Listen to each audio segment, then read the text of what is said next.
Welcome back, everyone. Today we're going to be doing a deep dive into something that affects all of us every single day, how we perceive others. Fascinating topic. It really is.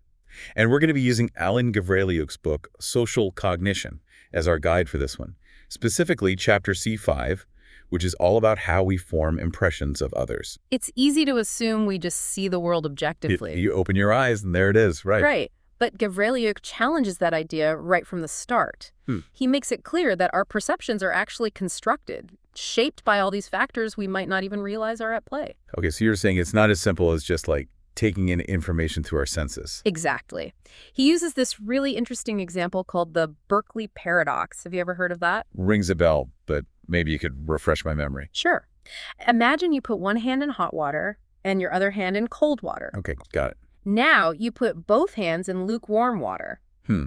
I have a feeling they wouldn't feel the same. You're right.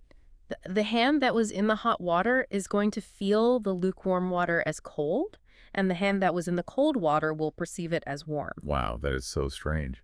So our prior experiences, even in something as basic as temperature, are already influencing how we perceive things. It really highlights how our senses are constantly being shaped by what we've experienced before. And this applies not just to basic sensations, but also to how we see other people. Okay, I can see where you're going with this. Yeah. So two people can meet the same person and come away with completely different impressions. Exactly. Gavriliuk talks about this fascinating study by R. Leeper that illustrates this perfectly. In this study, they showed one group of people an image of an old woman, and then another group an image of a young woman. Then he showed both groups an ambiguous image, one that could be interpreted either way. What do you think happened? Well, I'm guessing that the people who saw the old woman first probably saw an old woman in that ambiguous image. Yes.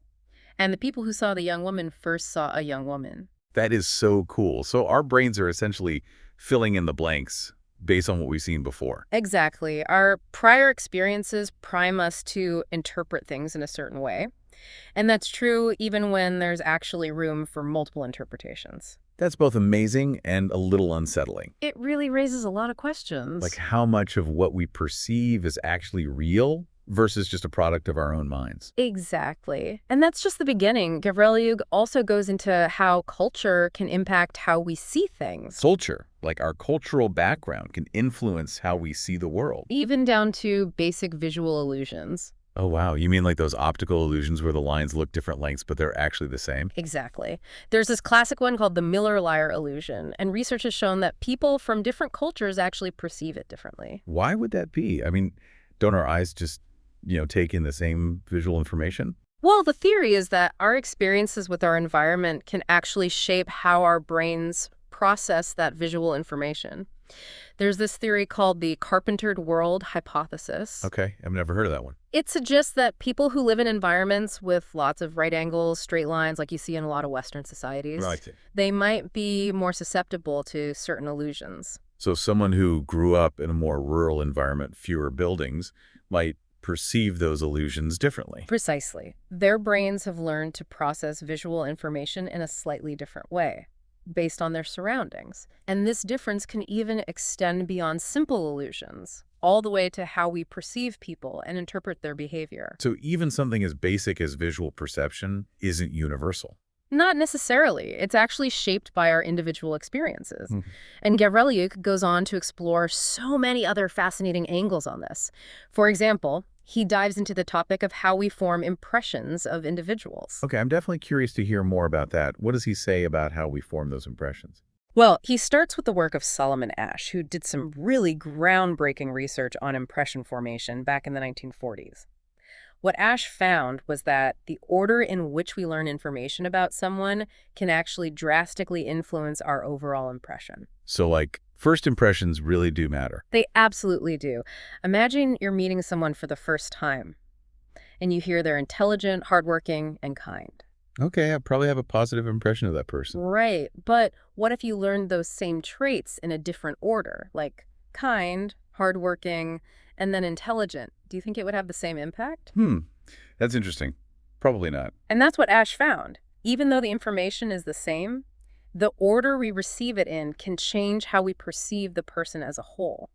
And this isn't just limited to positive versus negative traits either. Oh. He found that that initial piece of information can actually change the meaning we attach to later information. So how does that work? Well, he gave participants these lists of traits describing a person, but he varied the order. And when those positive traits were presented first, participants formed a much more positive impression overall. Even if the list also included negative traits. Exactly. So the way our brains organize and interpret information can actually really skew our perceptions.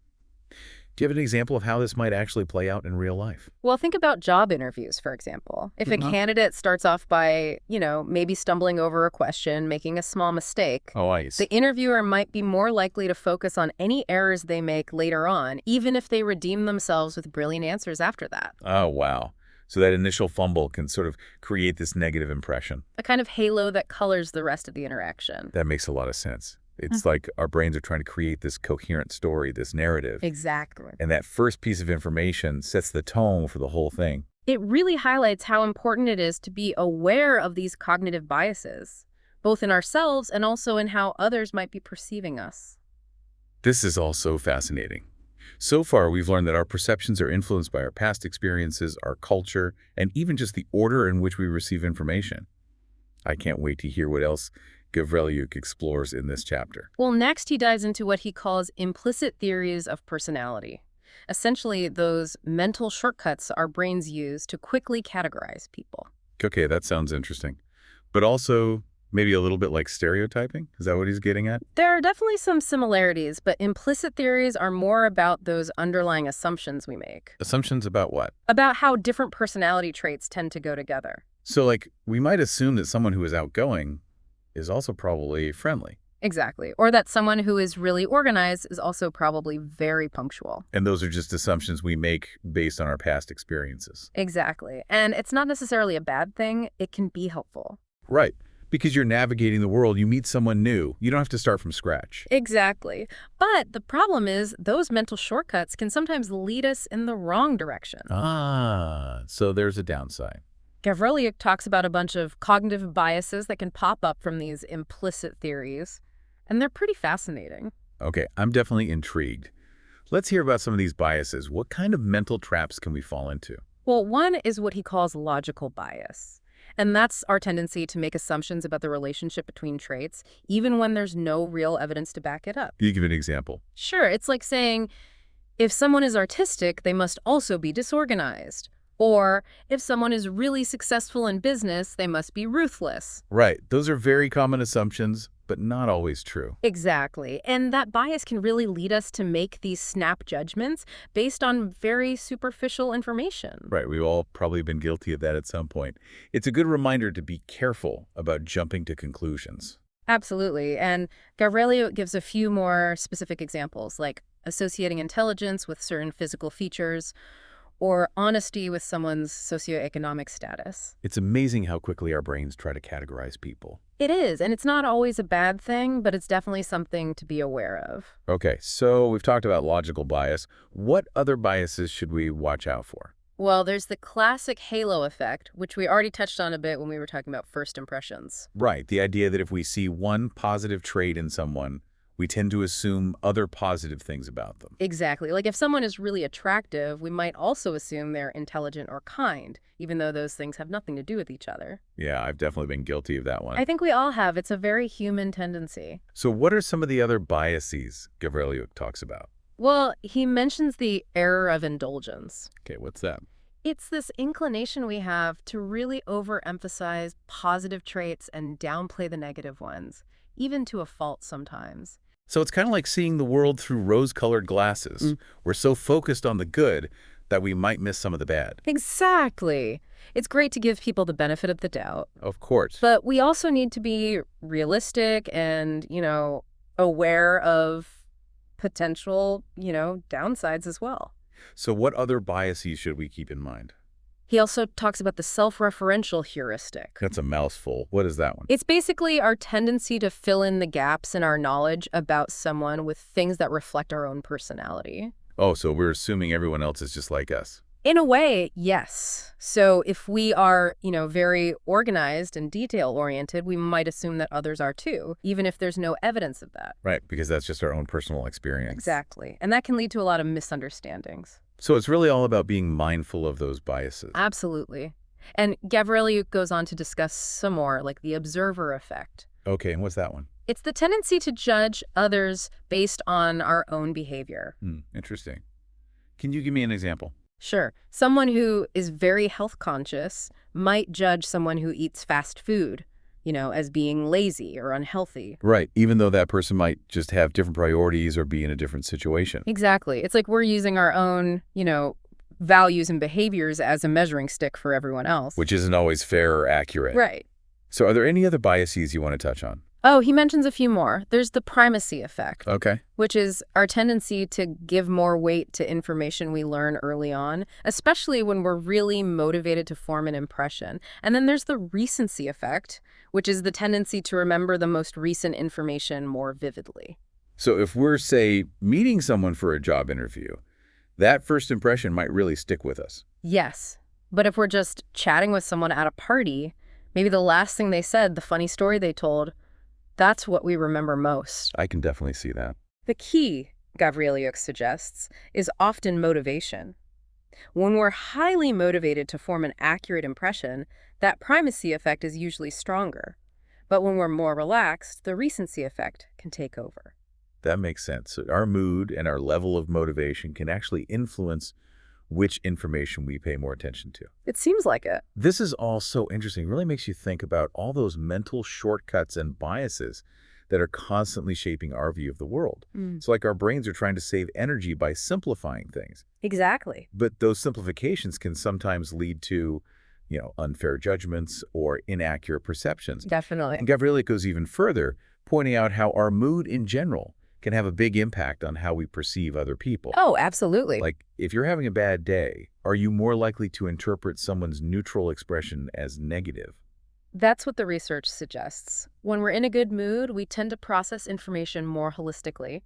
But when we're feeling down, we get stuck on details and we focus on the negative more. Wow, so our mood really is like this filter that colors our perception of everything. It is. And it's often unconscious, which makes it even more powerful. This has been so eye-opening. It really makes you want to be more aware of those mental shortcuts. But how do we balance that with the need to see people as individuals? Does Gavriliuk address that? He does. He talks about this interplay between what he calls categorial information and individual information.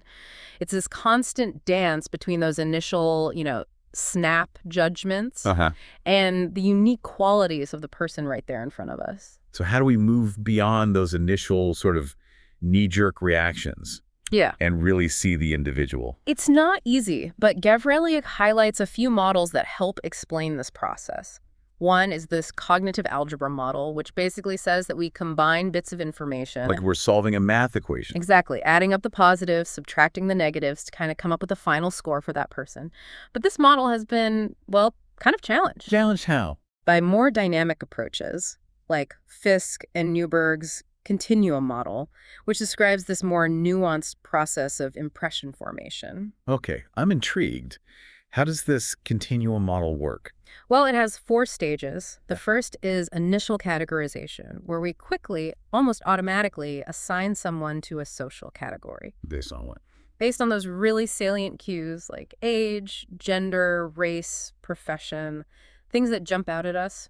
It's helpful in a way because it lets us make sense of the world quickly. Right. It's like our brains are trying to file people away in mental drawers labeled teacher or athlete or grandparent. Exactly. But those initial categories, they're often based on stereotypes. Oh, right. Those generalized beliefs we have about different groups, which, of course, we know can be really inaccurate and harmful.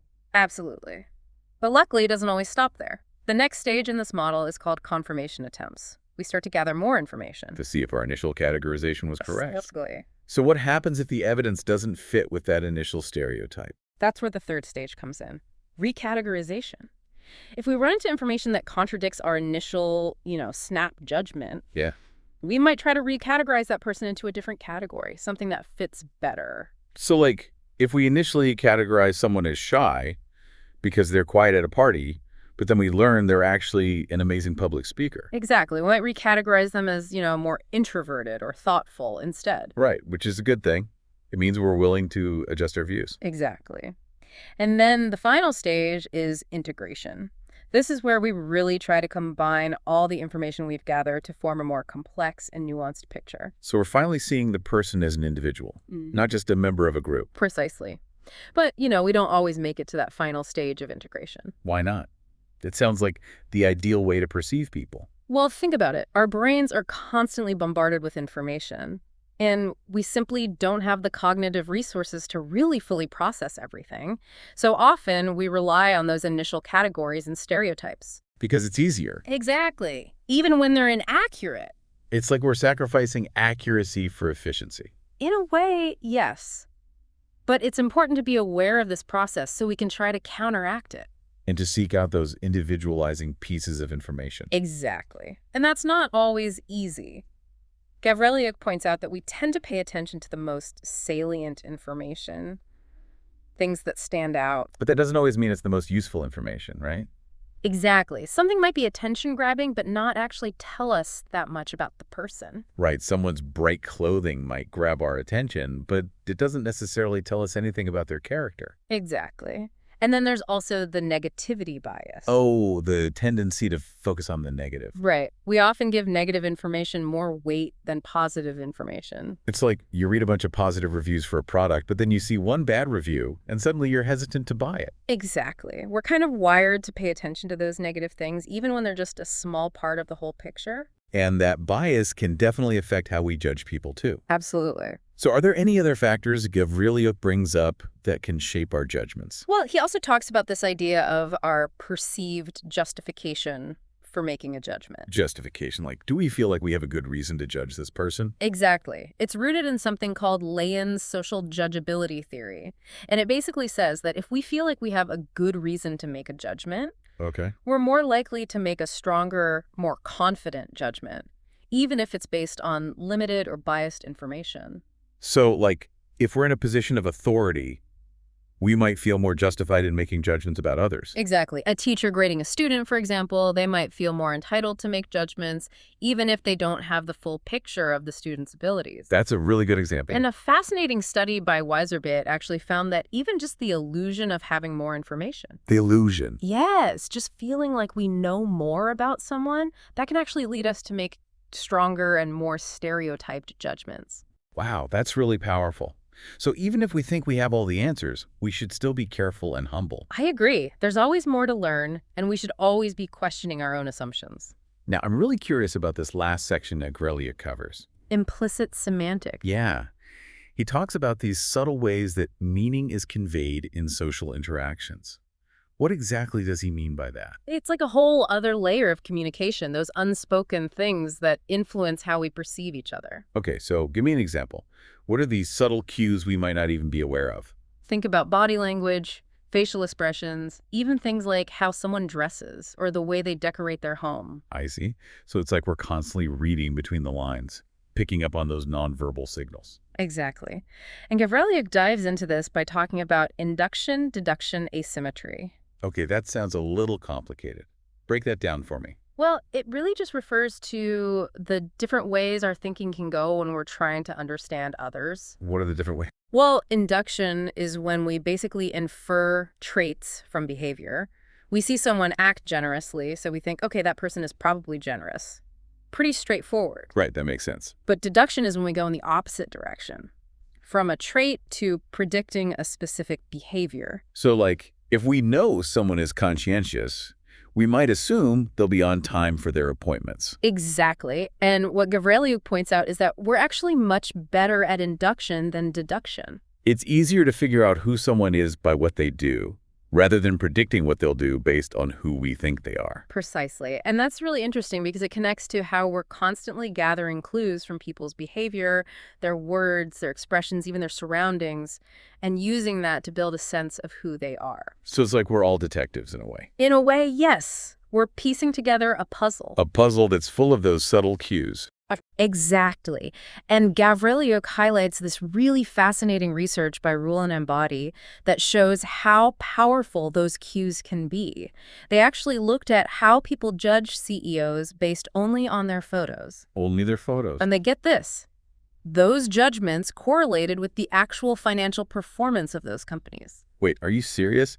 You're telling me you can predict how well a company's doing just by looking at the CEO? Now, it's important to note, it's correlation, not causation. We can't say for sure that the CEO's appearance directly caused those companies to be more successful. Right. But what it shows is that those snap judgments people made just based on faces were surprisingly accurate. That is incredible. So even if we don't know exactly what cues we're picking up on, our brains are clearly processing a lot of information unconsciously. It seems so. And it makes you wonder, what were those participants actually picking up on? Yeah, what were those subtle signals? Were they reading micro-expressions, noticing something about the facial structure we don't know for sure? But it's a great example of how much is going on beneath the surface. It really is. And it's just the beginning of how fascinating implicit semantics can be. Well, I am definitely hooked. I can't wait to learn more about implicit semantics and all those fascinating subconscious signals we're sending and receiving.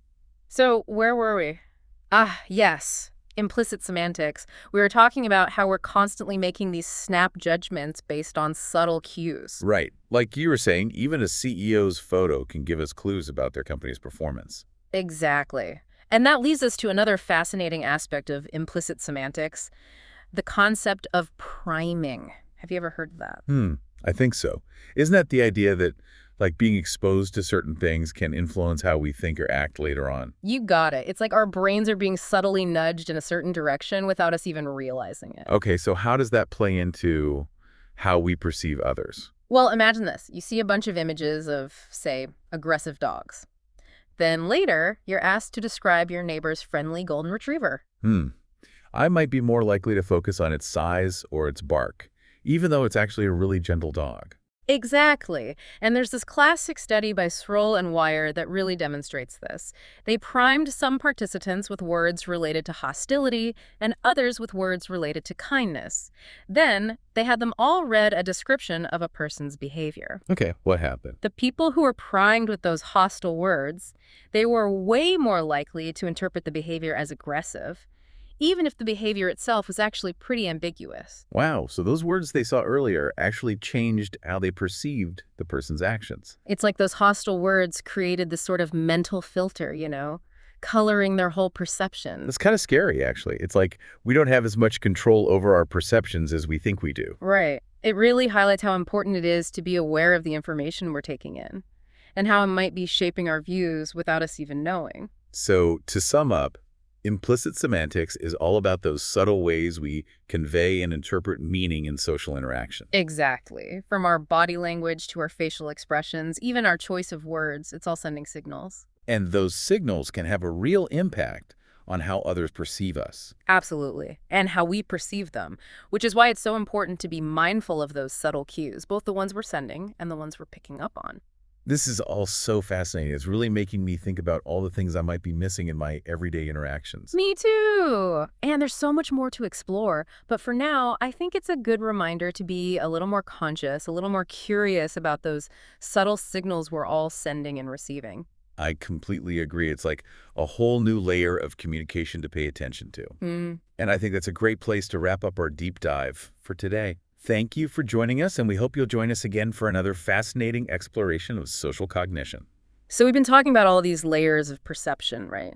The conscious and the unconscious, the explicit and the implicit. Right. And it's making me realize that there's so much more going on beneath the surface than I ever realized. Exactly. And Gavrilyuk takes us even deeper into that realm with this concept of implicit semantics.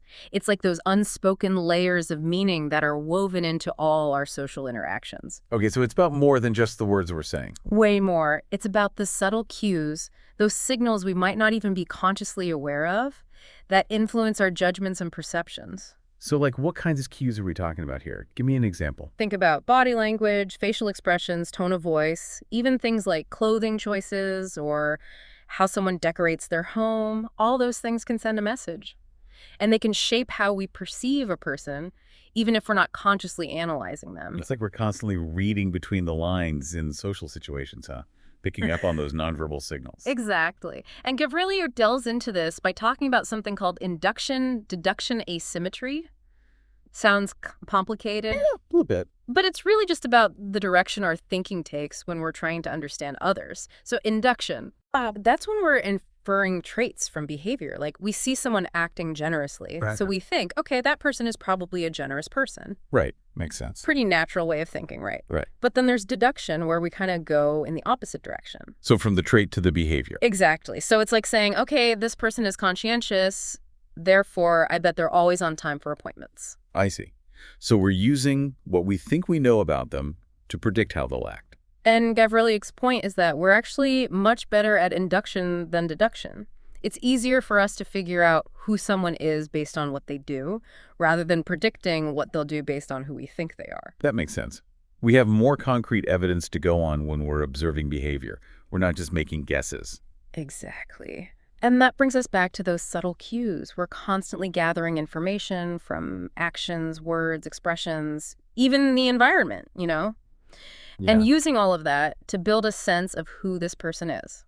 Like we're detectives putting together a case. Exactly. And sometimes those clues are really subtle, a fleeting expression, a particular choice of words. It's amazing how much our brains are processing without us even realizing it. It really is. And Gavriliuk brings up this fascinating research by Rule and Embody that really shows how powerful those subtle cues can be. Yeah. They did this study where they looked at how people judge CEOs based solely on their photographs. Oh, wow. And their judgments actually correlated with the company's financial performance. Wait, seriously, you're saying you can tell how well a company is doing just by looking at the CEO? Now, it's important to remember that this is a correlation, not causation. Mm-hmm. We can't say for sure that the CEO's appearance caused their company to be successful. Right, right. But what it does show is that those snap judgments people were making, just based on faces, they were surprisingly accurate. That is mind-blowing. So even if we're not consciously aware of it, our brains are picking up on something. Right. What are those signals? Micro-expressions. Something about facial structure. We don't know for sure, but it's a powerful illustration of how these implicit cues can play out in the real world. Absolutely. It makes you wonder how much is going on beneath the surface, influencing our decisions and judgments. It really does. And then there's also the whole phenomenon of priming, which Gavriliuk talks about, the idea that being exposed to certain concepts can actually influence how we think or act later on. Oh, right. Like that example we were talking about earlier. If you see a bunch of images of aggressive dogs, you might be more likely to perceive your neighbor's friendly dog as threatening, even though it's actually really sweet. Exactly. Our brains are constantly making these associations, and it can happen without us even realizing it. There's this classic study by Sroll and Wire. They prime some people with words related to hostility and others with words related to kindness. And then what do they do? They had them read this description of a person's behavior, and guess what? What? The ones who had been primed with those hostile words, they were way more likely to interpret the behavior as aggressive. Wow. Even if the behavior itself was kind of ambiguous. Even then, it's like those words they saw earlier created a kind of mental filter, That's both fascinating and a little scary, to be honest. Right. It highlights how easily our perceptions can be manipulated, even without our conscious awareness, and that's why it's so important to be aware of these processes. Absolutely. So we've covered induction-deduction asymmetry, that amazing CEO study, and the power of priming.